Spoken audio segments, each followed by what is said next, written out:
Hello everyone and welcome. Dawn here. I'm so glad you could join me.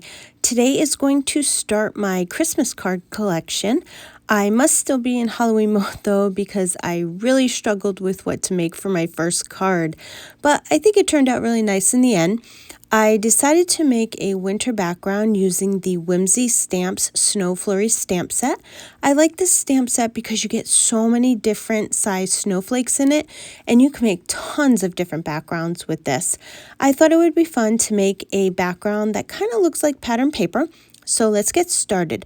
The first thing I did was rub my paper with my embossing powder bag, and then I'm going to be using the largest snowflake and I'm going to stamp it with an acrylic block. You can use your Misty stamping tool if you want to, but I thought the acrylic block would be the easiest so I didn't have to keep wiping the stamp off to move it all around the paper. I usually don't use acrylic blocks because for me, I can't seem to get a good impression. I don't know about anybody else.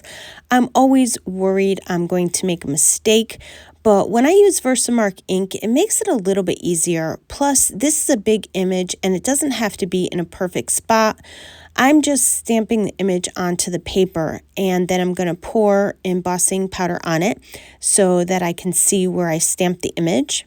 Then I'm going to stamp the image onto the bottom left of the paper and then pour some more silver embossing powder onto it so I can see where that image is. Then I'm going to stamp the image again on the other side of the paper and pour more embossing powder on it. Now that I did all three of them, I'm going to heat emboss what I've done so that I don't smudge the snowflakes at all. And when my heat tool is good and hot, I just run it over the snowflakes, making sure not to stay in one spot too long. I went ahead and did the rest of the paper and I think it turned out really nice. You can use the different size snowflakes if you wanted to, but I chose to go with all the same size. And now I'm going to do some ink blending on the background. I'm using the Distress Oxide Tumbled Glass and I'm barely putting any ink on the blending brush. I really only want a very light shade of blue just so the background isn't all white. I go around the entire paper starting on the outer edge and I work my way inward. I'm going around the snowflakes and basically focusing mostly on putting the ink on the white part of the paper. I am going over the snowflakes, but just very lightly.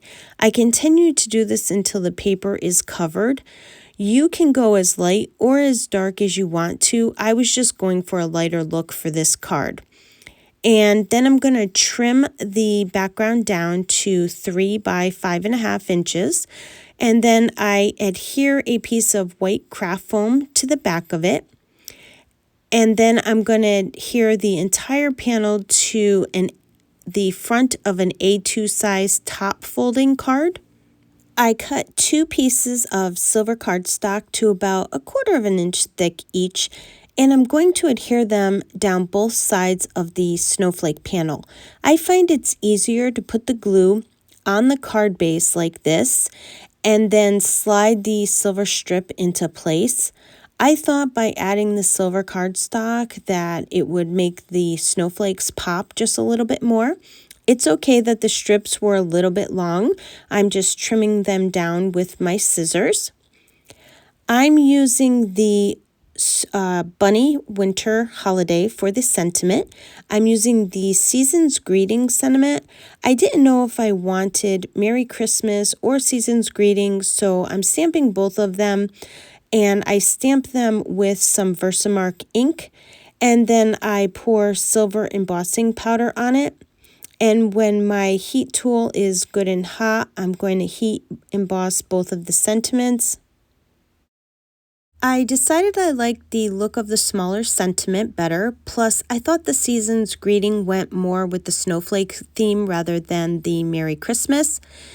And to finish off the card, I'm using my favorite confetti from ThisCallsforConfetti. Today I'm using the silver flatback pearls. I thought they would go so nice on this card and really add to the look of the snowflake and make the overall card look more elegant. I used the largest pearls for the center of the snowflakes, and then I scattered some smaller pearls onto the card. and then I adhered them using my jewel picker and liquid glue. I wasn't sure how this card was going to turn out, but in the end, I actually think it came out quite nice. You can see the pearls really add to the look of the card. I hope you enjoyed my first Christmas card of the season. I would love for you to leave a comment below and let me know what you think of the card. And if you liked the video, please give it a thumbs up and subscribe to my channel so you don't miss out on any new content coming out. As always, I want to thank you for stopping by and have yourself a wonderful day.